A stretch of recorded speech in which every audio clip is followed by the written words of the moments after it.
The latest addition to the Assassin's Creed series is of course Mirage, promising to bring the IP back to its roots with a more stealth and assassin-focused gameplay, with throwbacks to the early games including a notoriety system, various tools to complement a stealth gameplay approach, and improved parkour. But does it deliver on these fronts, and how does it feel to play, especially since the latest titles of the series have been more action-focused with powerful abilities, weapons, and combos? Well, thanks to Ubisoft for providing us with an early code, I've been able to sink some time in the game and get my head wrapped around it so I can bring you guys my impressions and thoughts. I won't spoil anything here, so gameplay will be from trailers, exploration, and early missions. And let's jump into it by touching on the graphics, as you know we love to do here, because it is an important factor as it always helps with immersion. I'll just come out and say immediately I'm overall impressed, because after playing a preview of the game around a month ago, I had very low expectations. The preview was streamed online and I didn't know the PC specs and settings that I was playing on, but from that preview it was looking kind of rough. However, having played it on my own PC with ultra settings and DLSS, this is actually looking pretty visually nice, with some areas being particularly luscious and vibrant.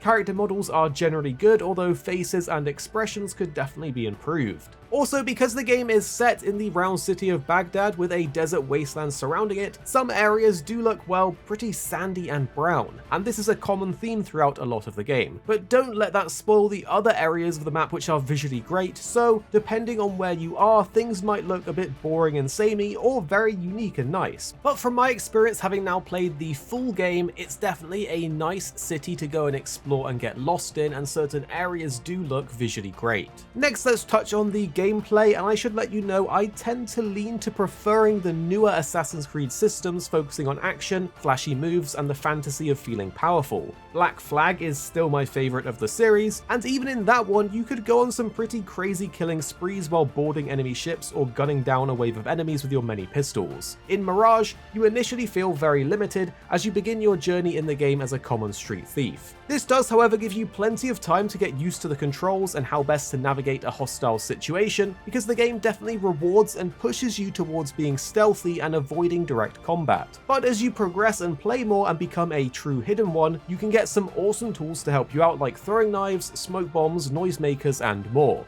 This really adds a new dynamic and flavour to the game, because outside of these and your assassin's focus, you don't really have abilities to use. It takes a couple hours to get back into that old school Assassin's Creed flow, and once you get there, the game really does click. This is more so meant for people who want the assassin experience, not the warrior fantasy. That being said, however, direct combat is still extremely satisfying if you are skillful. You have to dodge and parry, and you have very low health and things can kill you easily, so you have to be skillful, but it is very satisfying when you get the hang of it and start taking down multiple enemies at once with stylish combos and finishers. When you combine that together with certain gear sets that have passive effects, you can become pretty powerful in direct combat, even though the game does, as I say, steer you towards being more of an assassin and staying stealthy. But again, don't expect to have all the crazy powers and skills that you would have in something like Odyssey or Valhalla. Also, the map is pretty sizable and there's plenty to explore, unlock, steal, and loot throughout it, so should you be someone that wants to clear everything on the map before moving on, then there is going to be a lot for you to do here. Speaking of exploring though, the parkour is definitely improved, although I couldn't say it's something that's extremely noticeable. There's definitely some areas that are super smooth to parkour through, with a couple of new additions like the pole vaulting, but all in all it still feels like you're playing an Assassin's Creed game when you're parkouring, in my opinion. Interestingly, with the game's notoriety system, anytime you do a crime and are spotted, and sometimes not even spotted, such as killing guards, stealing, or assassinating people in missions, you tend to build up a bar, the notoriety bar, that causes enemies in the city to instantly be alert to you and chase you down. This gives you something to do as you try and stealth your way through the place, rip down wanted posters, or spend your precious tokens to remove that notoriety. But it does feel like you're kind of punished for actually assassinating enemies in an Assassin's Creed game. At least that's just my take on it as someone who wants to kill everyone in a mission area if I can.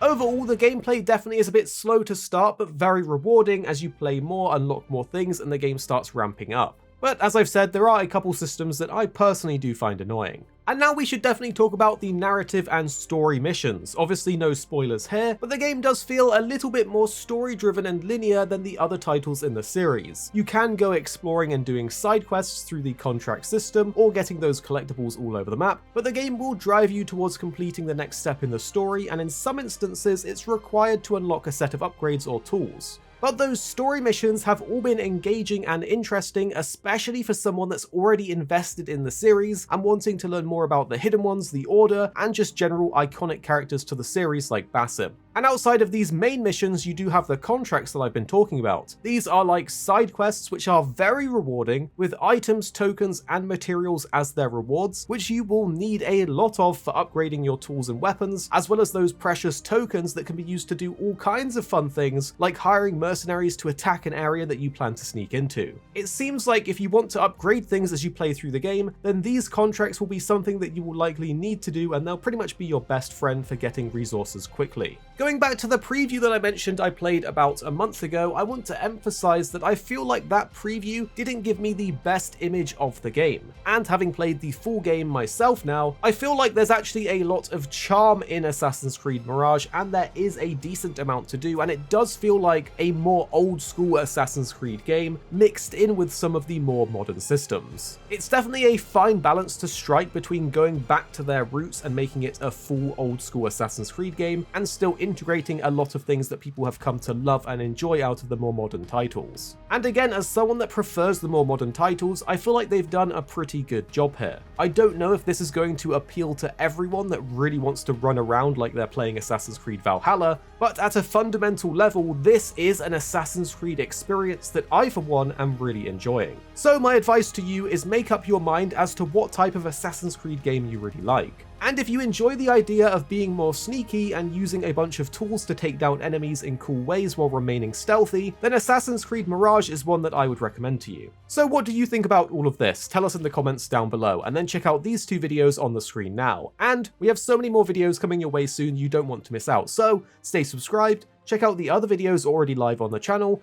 or these two on the screen, and then tell us what you think after watching in the comments down below.